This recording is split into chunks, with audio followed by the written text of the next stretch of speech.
여러분 혹시 오늘까지 살아오시면서 내 마음속에 내 마음속에 불편해서 좀 이렇게 갚아주고 싶다.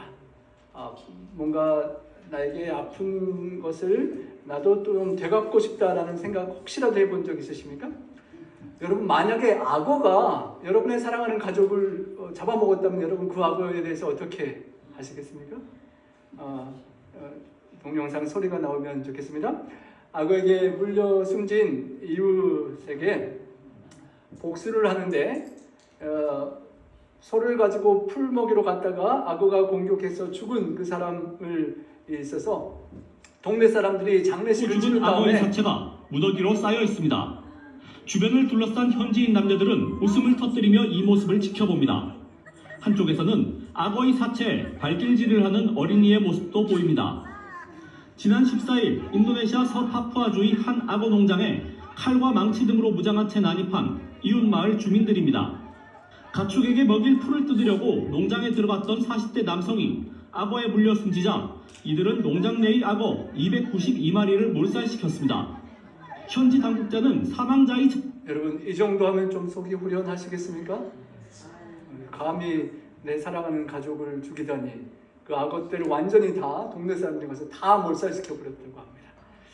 누군가 나에게 그런 어려움을 주거나 나를 힘들게 하거나 못 살게 굴거나 어떤 식으로든지 그런 괴롭힘을 주는 사람이 있으면 어떤 기질의 성향이든지 뭔가 안갚음을 나도 하고 싶다라는 상상을 하게 됩니다. 복수심을 마음속에만 두지 않고 입 밖으로 꺼내서 대가를 어떻게든 치르게 하겠다라고 저주스러운 말을 내뱉기도 합니다. 전체 살인의 20%, 학교 총기 사고의 60%가 이런 복수심 때문이라는 그런 결과도 있는데요. 우리가 갖고 있는 나의 기본적인 권리를 침해받을 때 우리는 분노하게 됩니다.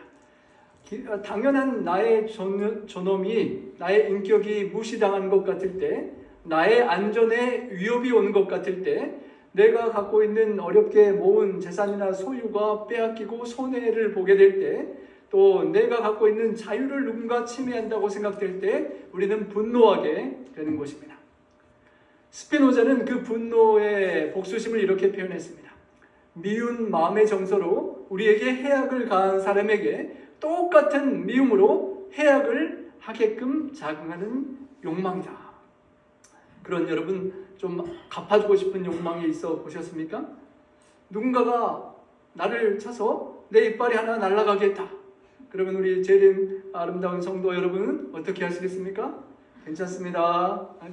그렇게 치과 그냥 가시겠습니까? 아니면 나도 한 방에서 하나가 아니라 이빨을 와르르 다 뽑아버리고 싶으십니까? 웃으신 분들은 조금 다 공감하시는 건데요. 자, 여러분 이 아름다운 여인에게 염산을 뿌리는 사건이 일어났습니다. 한눈이 멀었습니다. 여러분이 만약 주인공이라면 여러분에게 복수할 기회가 있다면 여러분 어떻게 하시겠습니까? 너가 내 인생을 이렇게 망쳤어? 이 아름다운 미모를 망쳤어? 너도 눈에 한번 염산 맞아볼래? 하고 한 눈만 하시겠습니까? 그냥 두 눈을 다 망가뜨리시겠습니까? 2022년 이란의 사법부가 눈에는 눈, 이에는 이라는 식의 판결을 내려서 논란에 관심을 끌었습니다. 상해치사 3건에 대해서 염산을 뿌리고 또 사고로 그렇게 피습 사건으로 그렇게 눈을 잃게 한 사람들에게 형벌을 내리기를 너도 한 만큼 오른쪽 눈을 도려내거나 눈을 실명해야 된다라는 판결을 내려서 이슈가 되었다는 것입니다. 마태복음 5장 38절에 눈은 눈으로 이는 이로 갚으라였다는 것을 너희가 들었으나 라고 주님께서 말씀하시면서 하나님 나라의 삶의 원리를 주님께서 가르쳐 주시는데요. 눈에는 눈, 이에는 이로 갚으라는 그 율법이 제정될 때에는 그 당시에 아까 그 악어를 다 몰살시킨 것처럼 피해 보복법이 성행하는 상황 속에서 몇 배로 복수하는 사람들의 그 복수심을 다스리고 법정의 지시에 따라서 상해를 입힌 만큼만 그렇게 벌을 주도록 하는 그런 좋은 의도의 법이었다고 합니다. 그것을 탈리오의 법칙이라고 하는데요. 피해자가 당한 손해를 가해자도 똑같은 정도로만 당해야만 된다는 보복을 하되 무제한으로 성질대로 하지 말고 그 상해만큼만 하라는 그런 법칙이 있습니다. 고대 바벨론의 함무라비 법전에도 있었고 이슬람의 코란경에도 있고 우리가 좀 전에 보았던 것처럼 이슬람 국가에서 이 법을 지금도 그렇게 지키는 모습을 보게 됩니다. 함무라비 법전에 쓰였던 그 내용 중에 상해 및 치사에 관한 처벌법에 보면은 평민이 귀족의 눈을 쳐서 빠지게 하였으면 그의 눈을 뺀다. 이렇게 한 이유는 평민이 귀족의 눈을 상해했으니까 그 당시 이런 법이 없으면 귀족이 평민을 어떻게 하겠습니까? 죽여버리든지 평생 노예로 삼든지 그렇게 어마어마한 복수를 하니까 그렇게 못하도록 보호하는 차원에서의 법을 만들었다는 것입니다. 여러분 성경에도 3번이나 그런 표현이 있습니다. 생명은 생명으로, 눈은 눈으로, 이는 이로, 손은 손으로, 발은 반론이라. 출애굽기에는 데운 것은 데운 것으로, 상하게 한 것은 상하게 한 것으로, 때린 것은 때림으로 갚을지니라.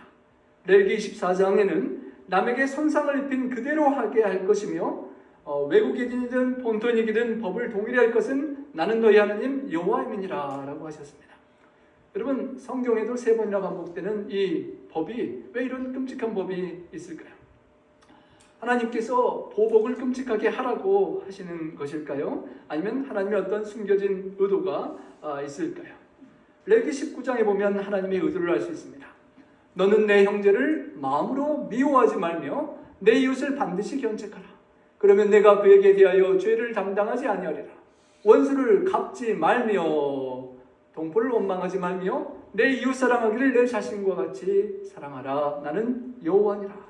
조금 전에 나는 여호와라고 하시면서 이 법을 주셨던 하나님께서 나는 여호와라고 하시면서 원수를 갚지 말고 형제를 미워하고 복수하려고 하지 말라라고 하는 그 동기, 마음을 주시고 하나님께서 약한 사람을 보호하고자 주신 법이라는 것을 되새겨 주시는 것입니다. 그럼에도 불구하고 예수님이 말씀하시던 당시 바리새인들은 이 법을 가지고 자신들이 원하는 대로 해석했습니다. 눈에는 눈이라고 했지 않느냐? 이에는 이니까 너희가 억울한 일 당하면 갚아라, 복수해라. 그만큼은 갚아도 되고 안 갚으면 그 정도는 해도 된다라고 그렇게 가르치고 그런 악순환이 계속 반복되는 죄악의 세상을 살아가는 그 상황 속에 주님께서 그러지 말라라는 말씀을 주시는 것입니다.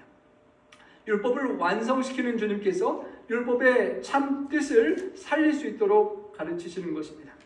사람의 보복심은 정의의 범위를 넘어서서 필요 이상으로 보복하고 때로는 엉뚱한 사람에게 실수로 보복하고 인간의 분노 조절 장치가 망가져서 과잉의 보복을 하기 때문에 그런 것입니다. 하나님을 믿는 사람들은 좀 달라야 될 텐데 성경에 보면 또 다른 특별한 그런 복수심을 봅니다. 인류 최초로 살인을 자행한 가인의 6대 손인 라멕이 이런 끔찍한 노래를 흥얼거렸습니다. 나의 상처로 말미암아 내가 사람을 죽였고 나의 상함으로 말미암아 소년을 죽였도다. 여러분 어쩌다가 소년이 라멕에게 상처를 입혔는데 그러면 화가 나고 억울하면 상처를 주는 정도만 해야지 보복으로 그 소년을 가차없이 죽여버렸다는 것입니다. 그리고 더욱 가관인 것은 암흑가에 깡패 보수나 되는 것처럼 나를 해치는 놈이 나오면 77배로 안갚음을 갚겠다, 받을 것이라고 무자비한 복수심을 표현하는 모습을 봅니다. 야곱에게 디나라는 딸이 있었는데 세겜성에 들어가서 구경을 하다가 성폭행을 당하는 끔찍한 일이 벌어졌습니다. 하나님을 믿는 가정의 가족들이 동생의 그런 어려운 일을 당하는 것을 어떻게 처리했을까요? 디나의 오빠들이 동생의 그 성추행 당한 사실을 알고 가만둘 수 없어서 복수를 하는데 그 세겜성 사람들이 다 할례를 받도록 거짓을 해서 힘들고 고통스러울 때 모조리 모든 남자를 죽여버리는 그런 복수를 했고 자녀들과 아내들과 재물을 다 빼앗았다고 합니다. 하나님을 믿는 사람들이 복수심이 이렇게 심해서야 되겠습니까? 에루살렘, 살렘, 평화의 땅인 샬롬의 그 장소가 수천 년간 평화가 없는 것은 계속 서로 복수하고 복수하는 그 역사 때문입니다. 테러를 일으키면 폭탄을 던지고 폭탄이 오면 탱크를 가져가고 탱크가 오면 비행기로 폭격하는 계속되는 보복이 계속 수천 년간 벌어지고 있는 우리는 안타까운 모습을 보는 것입니다. 하지만 그런 상황 속에 예수님께서 너에게 이르노니 악한 자를 어떻게 하라고요? 대적하지 말라. 대적하고 싸우고 복수하지 말라라고 주님께서 가르치시는 것입니다. 복수하는 과정이 얼마나 힘들고 어렵고 고통스러우신지 그 길을 가지 말라고 하시면서 세 가지 신뢰의 이야기를 드시면서 이렇게 살아라라고 주님께서 권면하시는데요. 첫 번째는 누구든지 내 오른밤을 치거든 왼편도 돌려대라라고 그렇게 말씀하십니다. 인격을 모독하는 상황이 벌어지는 것입니다. 여러분 뺨을 맞아보신 적 있으십니까? 저는 한번 십수년 전에 이 본문을 가지고 설교를 하는데 어떤 여성도님이 찬양 전에 들어오시더니 연세 드신 어른 남자분의 뺨을 치는 것을 목격하고 아주 놀래가지고 그 상황을 이렇게 사정을 하고 다행히 그분이 어른이 여자분을 때리지도 않고 나가지도 않고 예배를 잘 드리고 이 뺨 맞는 설교를 제가 하고 그 주중에 서로 화해했던 그런 잊지 못할 기억이 있습니다. 여러분 뺨을 맞으면 얼마나 기분이 나쁩니까? 모욕을 당하는 것인데요. 그런데 거기에 넘어서서 이 본문에는 오른뺨을 맞았다는 것입니다. 여러분 제가 이렇게 치면 이 사람이 왼쪽 뺨을 맞는 것입니다. 그런데 오른뺨을 맞으려면 이렇게 치는 게 아니라 등으로 이렇게 치면 그 상대편의 오른뺨을 맞는 것입니다. 유대인 사회에서는 오른뺨을 상대방의 손등으로 맞는 것은 아주 인격을 완전히 모독하는 그런 상황이라고 합니다.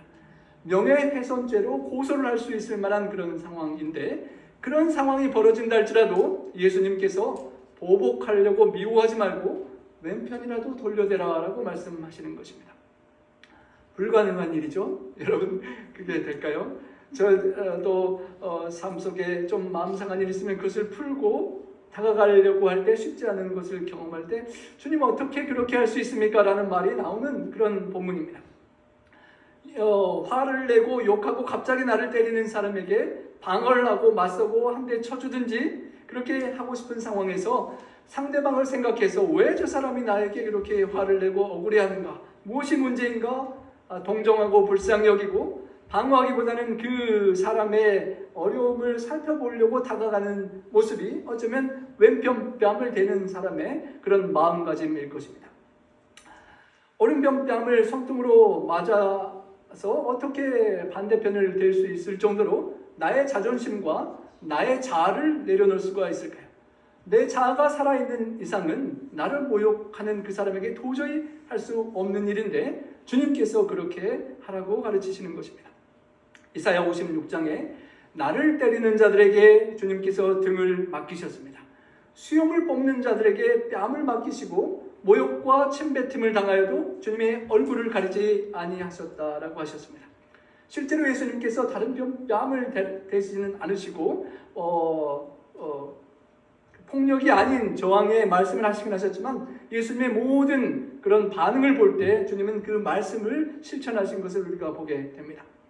이사야 53장 7절엔 그가 곤욕을 당하여 괴로울 때에도 그 입을 열지 아니하였으며 마치 도수장으로 끌려가는 어린 양과 털 깎는 자 앞에 잠잠한 양같이 그 입을 열지 아니하셨습니다. 저주하지도 욕하지도 않으셨습니다. 욕을 받으시되 욕하지 않으시고 고난을 받으시되 그 사람을 위협하지 않으시고 공의로 심판하시는 하나님 아버지께만 부탁하고 그들의 용서를 구하시고 에레미야 2가 3장 3절에 보면 자기를 치는 자에게 뺨을 돌려대어 치욕으로 배가 부르셨습니다. 대제사장이 충동할 때 분노한 무리들이 예수님의 얼굴에 침을 뱉고 주먹으로 때리고 뺨을 때리면서 내가 과연 그리스도면 선지자 노릇을 해서 누가 이렇게 했는지 맞춰보라고 할 정도로 주님을 조롱하였습니다.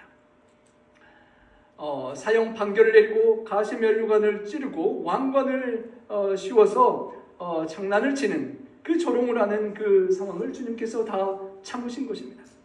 힘이 없고 연약한 우리가 그 상황에서 당한다면 어쩔 수 없겠지만 만왕의 왕이요 만주의 주이신 창조주 하나님께서 그것을 왜 참고 견디고 당하셔야만 했을까요?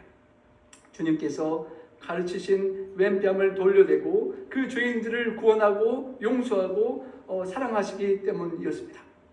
침뱉음을 당하고 모욕을 당하고 그 고통을 당하는 상황 속에서 도수장에 끌려가는 어린 양처럼 보복하지 않으신 주님께 받은 대로 우리가 갚은다면 그때야 우리가 가능한 주님을 닮는 모습일 것입니다.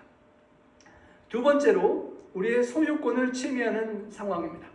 어떤 사람이 여러분을 고소해가지고 속옷을 빼앗아 간다 하는 것입니다. 여러분을 고소해서 살짝 실수해서 차를 바쳤는데 고소해서 완전히 돈을 다 빼내가려고 하는 사람처럼 그런 악한 사람이 가난한 그 사람의 속옷까지라도 뺏어가려고 법정 고소가 들어온다는 것입니다. 여러분이 만약 그런 법정에 가시게 되면 어떻게 하시겠습니까? 이 사람 보통 사람이 아니구나.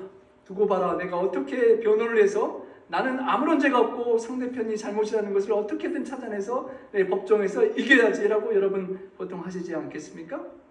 그런데 속옷을 갖고자 하는 자에게 겉옷까지도 가지게 그냥 법정에 지더라도 주라고 하시는 것입니다.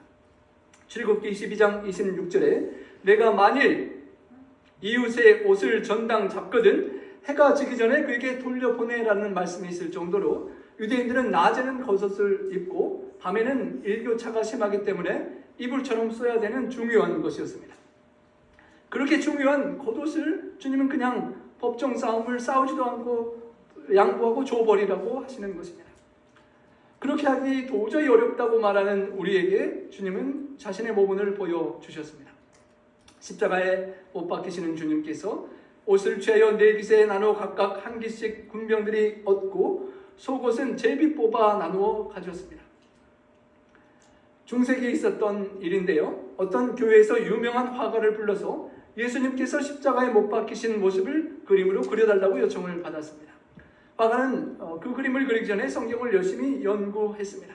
그리고 그 성경의 설명대로 예수님을 그려가지고 교회에 가지고 왔습니다. 근데 그림을 받았던 사람들이 까무러치게 놀랄 뻔했습니다. 예수님의 그림이 완전 나체로 그려졌던 것입니다. 그래서 도저히 교회 벽에 걸어놓을 수가 없었다는 것입니다. 왜 그런 그림을 그렸냐라고 물어보니까 화가가 성경 말씀 보니까 성경대로인 것 같다라고 했다는 것입니다. 성경은 예수님께서 실제로는 완전한 나체로 수치심을 당하며 십자가에 모든 속옷과 겉옷을 내어주시고 벗기심을 당하시고 대중 앞에 벌겨 벗는 그 엄청난 수치와 모욕을 당하셨다라고 하는 것입니다. 히틀러가 유대인 600만 명을 학살할 때 임신한 여자들을 발가 벗겨서 행진하게 하는 모욕을 보인 다음에 죽였다라고 합니다. 발가 벗고 대중 앞에 걷는 것이야말로 죽는 것보다 더 큰 모욕이었다고 하는데요.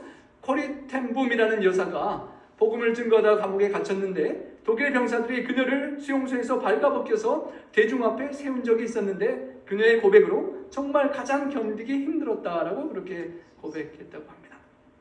예수님께서 겉옷을 내어줄 수 없다고 하는 우리에게 십자가에 달려 죽으시면서 겉옷과 속옷을 다 내어주시고 벗겨지시는 수치심을 대신 당해 주시면서 그리고 우리에게 죄악의 수치로 벌거벗어 십자가에 창피스럽게 죽어야 될 수밖에 없는 우리에게 의의 옷을 입혀주신 것을 기억할 때 혹 우리의 삶 속에 그런 어려운 상황이 벌어지더라도 내가 나의 겉옷도 혹 저 사람에게 주님처럼 줄 수 있을까라는 생각과 마음을 주님께 드리게 될 수 있을 것입니다. 세 번째는 자유를 억압하는 문제입니다. 만약에 누구든지 억지로 너를 오리를 가게 하거든 그 사람과 심리를 동행하라 라고 하는 것입니다.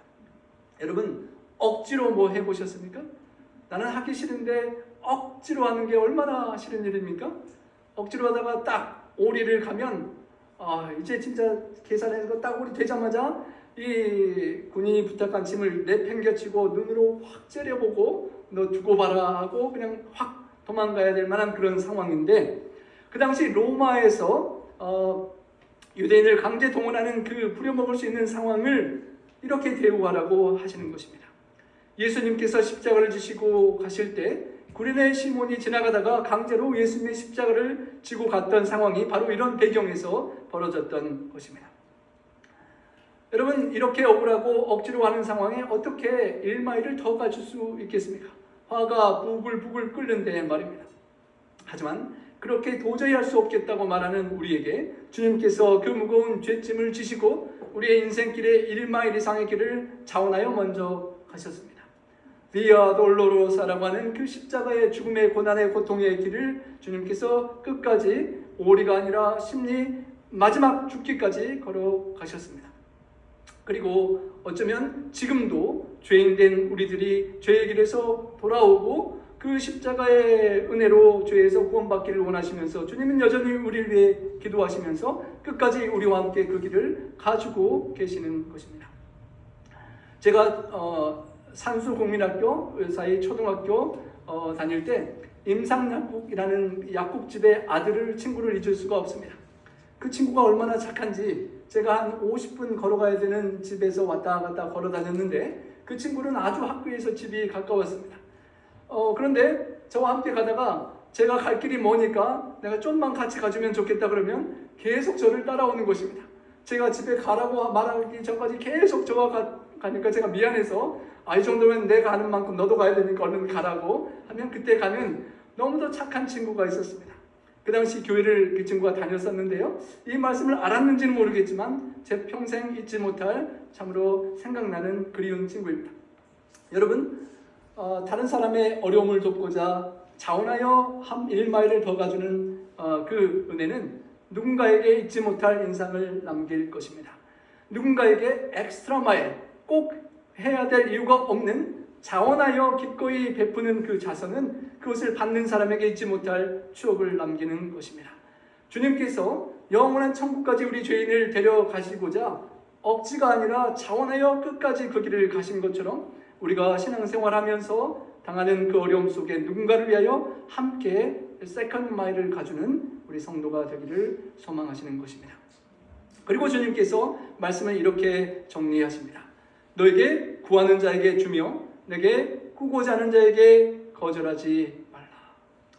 물론 불쌍한 사람이 있고 선교지에 가는 사람이 있고 우리 선교수님처럼 수십 명을 데리고 이렇게 다음 주에 선교지를 가면 많이 우리가 더하고 힘을 더해드려야 되는데 보통 모든 사람들, 악용하는 사람들까지 구하는 자에게 어떻게 다 줍니까? 꾸고자 하는 자에게 어떻게 다 거절하지 않고 줄 수가 있습니까? 라고 말하는 우리에게 주님은 모본을 또 보여주셨습니다.